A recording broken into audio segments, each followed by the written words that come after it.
3.3 inch മാത്രം നീളമുള്ള നമ്മുടെ ഈ നാവിന് നമ്മൾ അനാവശ്യ പവർ കൊടുത്തിരിക്കുക. ഈ പറയുന്ന റെസിപ്പി നിങ്ങളുടെ നാവ് അപ്രൂവ് ചെയ്ത് കഴിഞ്ഞാൽ you are so lucky because it's so simple and healthy side dish for idli and dosa.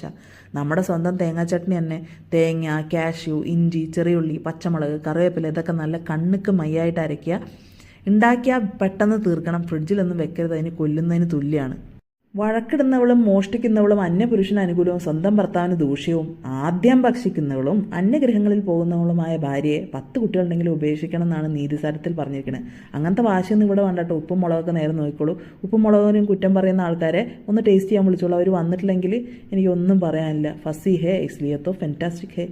ഒരു 5 കൊല്ലത്തിന് ശേഷം നിങ്ങളൊരു നല്ല ഒന്നാം തരം കുക്കായി മാറുമെന്ന് ഞാൻ പ്രത്യാശിക്കുന്നു. പല പൊട്ടിത്തെറികളിൽ നിന്നും അറ്റ്ലീസ്റ്റ് ഈ പൊട്ടിത്തെറിയെങ്കിൽ നമുക്ക് ഒഴിവാക്കാം. കടുകും വറ്റൽമുളകും ഒന്ന് ചൂടായി പൊട്ടുമ്പോൾ എണ്ണ ഒഴിച്ച് നോക്കുക. അപ്പോൾ പൊട്ടിത്തെറി കുറച്ച് കുറയുന്നതായിട്ട് കാണാം. ഇനി ചട്നി ഈസ് റെഡി. ഇഡ്ലിയും ദോശയും പോരട്ടെ.